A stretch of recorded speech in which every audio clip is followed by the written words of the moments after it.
Homeownership must not be used as the nation's piggy bank to cover the cost of unrelated federal programs. What the heck am I talking about? Let's find out.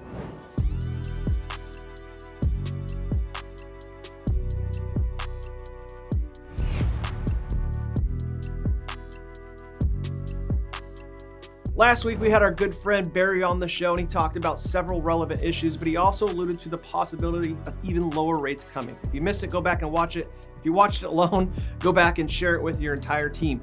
We had several lenders and leaders and regionals share the interview with their entire company, which we appreciate.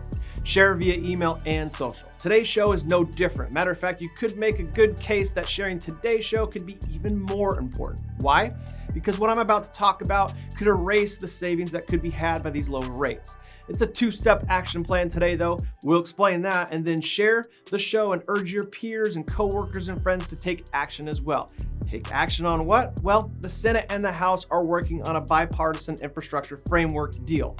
What is that, you ask? Here's the gist from the fact sheet. The bipartisan group announced agreement on the details of a once-in-a-generation investment in our infrastructure, which will be taken up in the Senate for consideration. In total, the deal includes $550 billion in new federal investment into America's infrastructure. The bipartisan infrastructure deal will grow the economy, enhance our competitiveness, create good jobs, and make our economy more sustainable, resilient, and just. That sounds great, but how does something like this get financed? That's where the Mortgage Bankers Association and other consumer advocate groups took exception. They wrote a letter to the Senate urging them not to use GSE guarantee fees, G fees, as a source of funding. As the Senate and House consider the bipartisan infrastructure framework package, the letter emphasized to lawmakers that the homeownership must not be used as the nation's piggy bank to cover the cost of unrelated federal programs.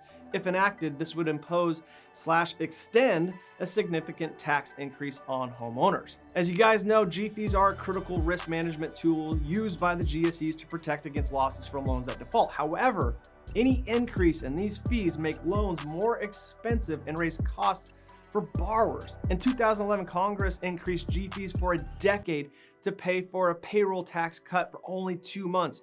You guys heard that right. The maneuver has negatively impacted homeowners and continues to do so today. Since then, whenever Congress has considered using G fees to cover the cost of programs unrelated to housing, whether that be deficit reduction or highway reauthorization legislation, immigration reform, or Gulf Coast restoration, the MBA has used the Mortgage Action Alliance to send a direct and empathetic message to lawmakers that they cannot and must not be used in such a manner. If you guys are confused as to why mortgage rates and housing are being used as a vehicle to fund completely unrelated programs, you're not alone. But here we are, and we're here because we don't collectively push back enough. Those programs that we talked about earlier are great and needed. We just don't think that we need to raise your mortgage payment to finance it. They're unrelated, and we have an existing tax structure program in place to fund programs and initiatives like that. The MBA and the Mortgage Action Alliance have made it really easy for everyone to push back on this unfair mortgage tax. Click the link below, fill out your info, and hit submit. Then share the show with everyone you know so they can do the same thing. We really need NAR and other trade groups to join in. We must urge them not to use G fees as a pay-for either the bipartisan infrastructure framework or the upcoming Housing Senate budget resolution. As our economy recovers from the impact of the pandemic, it is wrong for Congress to push the goal of homeownership further out of reach for all Americans. Click the link, take action, share, and I'm talking about all lenders, all realtors, and anyone else that cares about homeownership. See you guys next week.